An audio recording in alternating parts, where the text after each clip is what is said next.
This channel does not promote any violent, harmful, or illegal activities. All content provided by this channel is meant for an educational purpose only. West Bengal junior doctors ফ্রন্টের board of trust থেকে ইস্তফা doctor Aniket Mahato. RG Kar আন্দোলনের অন্যতম মুখ চিকিৎসক Aniket Mahato WBJDF এর executive committee গড়া নিয়ে সংঘাতের জেরে পদত্যাগ বলে সূত্রে খবর। ট্রাস্টি বোর্ডের অন্যান্য সদস্যদের সঙ্গে মতবিরোধের জেরে পদত্যাগপত্র অনিকেতের অভিযোগ, আইনি পরামর্শ উপেক্ষা করে ট্রাস্টের সঙ্গে সুনির্দিষ্ট সম্পর্ক স্থির না করেই কমিটি তৈরি করা হচ্ছে এবং যে কারণেই তার এই পদত্যাগের সিদ্ধান্ত।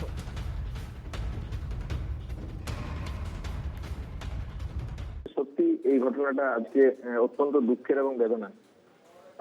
যে সংগঠনকে সাথে নিয়ে আমি লড়াই করেছি সেই ধরনের সংগঠন থেকে বেরিয়ে আসা, এটা সত্যি অত্যন্ত কষ্টের এবং দুঃখের। দ্বিমতের জায়গা কি, যে আমাদের যে ট্রাস্ট বডি আছে, এই ট্রাস্ট বডির যে ডিড, সেই ডিডে কোনোভাবে নতুন এক্সিকিউটিভ কমিটি বা নতুন বডি তৈরি করার কোনো প্রভিশন নেই।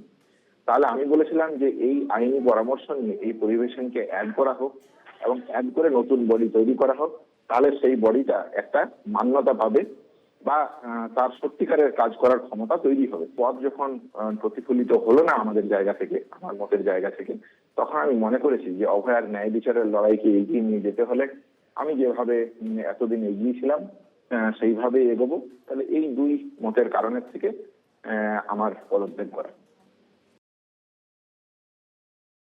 অভয়ার সেন্টিমেন্টকে ব্যবহার করে যেভাবে নানা তহবিল সংগ্রহ হয়েছে, কমিটির নামে দখলদারি চলেছে, ইভেন্ট ম্যানেজমেন্ট কোম্পানিকে পেমেন্ট করা হয়েছে মানে তাদের ফান্ড থেকে, এবং সেই হিসাব বহির্ভূত নানা রহস্য নিয়ে প্রশ্ন উঠেছে, তার একটার সদুত্তরও পাওয়া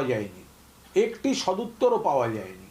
ফলে সেখানে তো একটা রহস্যাবৃত জিনিস চলছিলই। এবার তার মধ্যে ওদের নিজেদের মধ্যে কি নিয়ে কি লেগেছে, কে হয়তো কমিটিতে থাকতে চায়, ওর পছন্দ হয়নি, ওটা তো আর কমিটি নেই। ওইসব ট্রাস্ট কমিটিগুলো তো মধুভাণ্ডে পরিণত হয়েছে।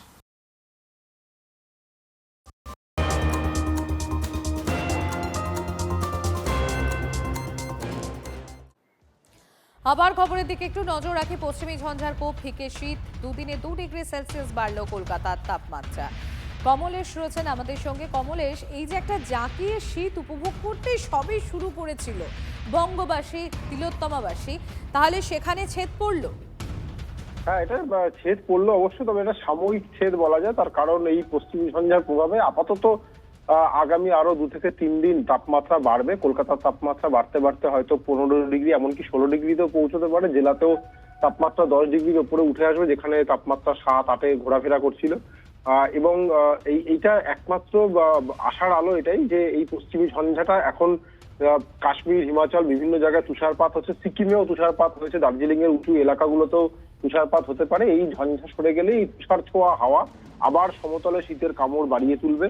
ফলে জানুয়ারির দ্বিতীয় সপ্তাহে আরো এক দফায় জাঁকিয়ে শীত পাওয়া যেতে পারে। কলকাতার তাপমাত্রা যেখানে ছিল, যেতেই পারে যে সংক্রান্তিতে আবারও একচোট জাঁকিয়ে শীত উপভোগ করবে বঙ্গবাসী। হ্যাঁ, সংক্রান্তি তো অনেকটা দেরি আছে, তার আগেই মানে জানুয়ারির দ্বিতীয় সপ্তাহে মোটামুটি 6 তারিখের পর থেকে আবার শীত ফিরবে বা জাঁকিয়ে শীত ফিরবে, এটা বলা যায় সম্প্রতি। ধন্যবাদ কমলেশ।